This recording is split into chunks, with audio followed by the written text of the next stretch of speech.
Hello, it is Sunday, the 3rd of March, and I am reading Speaking from the Heart. It is Joan Marshall Grant about ethics, reincarnation, and what it means to be human.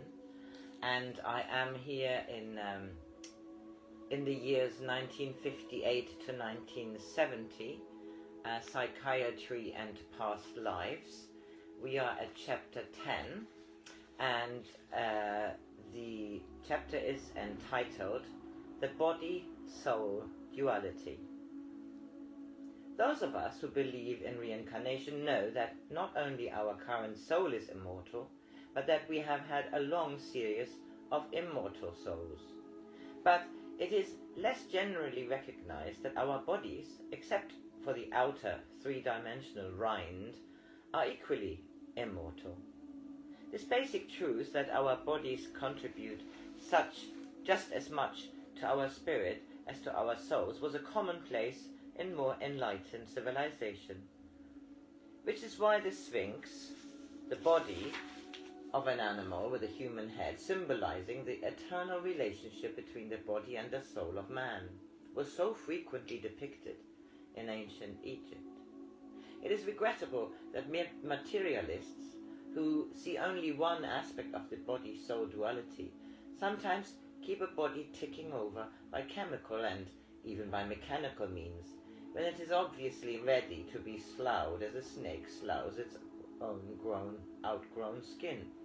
But it is much more regrettable that those of us who are aware of the existence of the soul sometimes fall into a state of equal and equally disastrous imbalance. And it is equally disastrous, for at least as much human misery has been caused by the refusal to accept the immortality of the body as has been caused by the refusal to accept the immortality of the soul.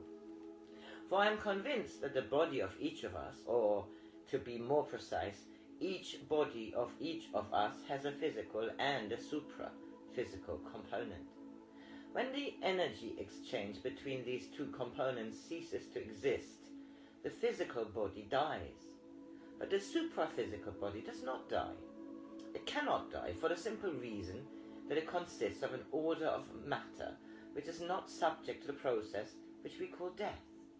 A process during which the physical particles integrate by an energy field disintegrate because the energy field has become inactive. The role of our bodies, physical and supraphysical, is to develop and perfect our sensory perception. The object of this development is so that through our 5 senses we can increase our field of awareness and so increase our range of potential choices. For it is only by exercising our ability to choose our course of action that we implement our capacity to choose benignly, and so contribute to the strength of our spirit. The soul also, of course, contributes to the strength of our spirit by its benign choices, those made in its own field of experience, to which belong the abstract concepts, such as philosophy or politics, which cannot be perceived by the 5 senses.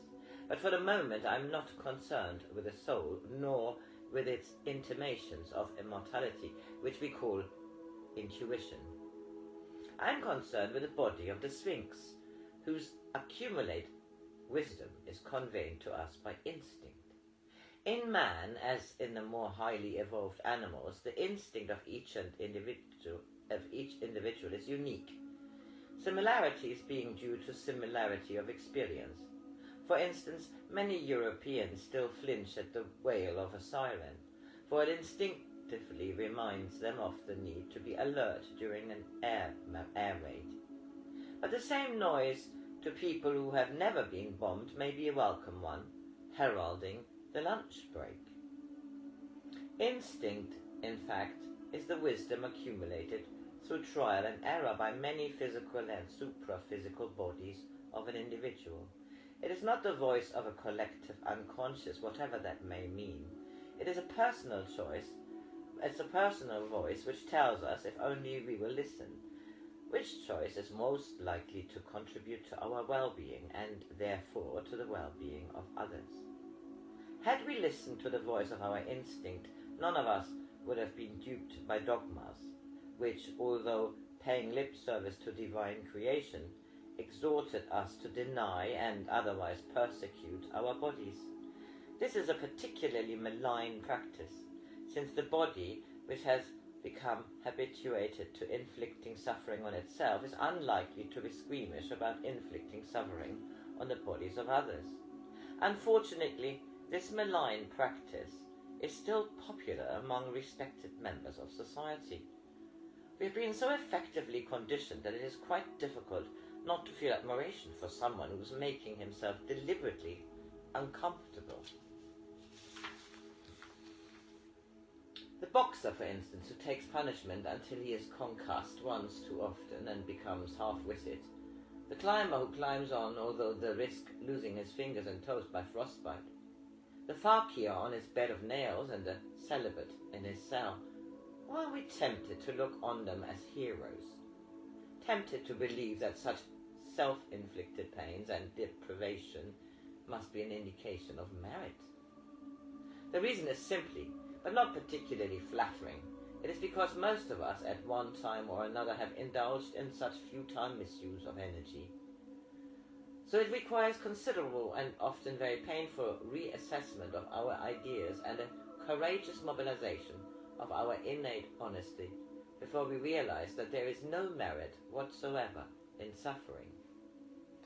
But once this first step has been taken, it will become increasingly easy to listen to the voice of our instinct. It will tell us clearly and briskly that to deny instead of develop any of our five senses, to inflict pain on our body instead of training it as an instrument to give and to receive joy, is to reduce our ability to play our part in the divine symphony. The aesthetic is, in fact, as misguided as would be by the musician who thought he would play the piano better if he looped off one of his hands. Even among people who are fully aware that their current soul is one of a long series of souls, it is not unusual to find that they regard their earlier bodies as cast-off clothes, worn by a soul for its lifespan and then discarded. When asked to explain why one body is born beautiful and another crippled, a frequent answer is to the effect that the soul in question was given that body as a reward, or as a punishment, or so that it should learn some specific lesson. But our body is not given to us.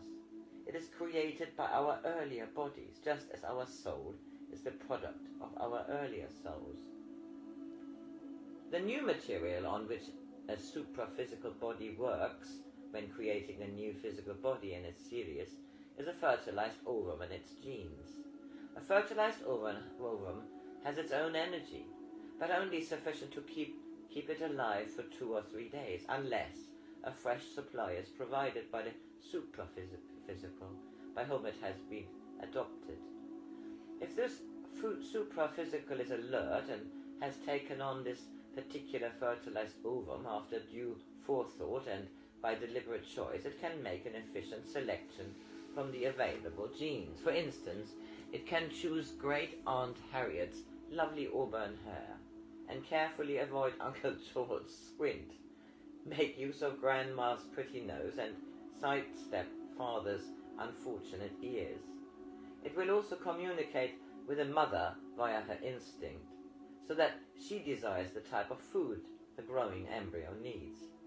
If it finds the embryo is being distressed by her over-smoking and too many martinis, it will probably first afflict her with a distaste for them, and if this fails to abate the nuisance, may have to resort to giving her bouts of nausea until she takes the hint.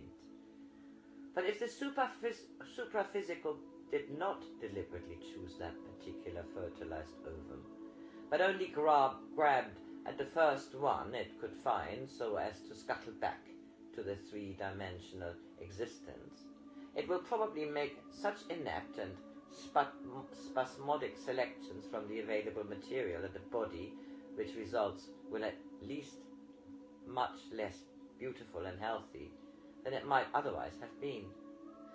I want to make it quite clear that I believe that although the physical body can be affected by innumerable outside causes, some benign as well as when it is cured of sepsis by an antibiotic, some malign as when it is paralyzed after an attack of polymyelitis. The supraphysical is very seldom affected, except by its own volition.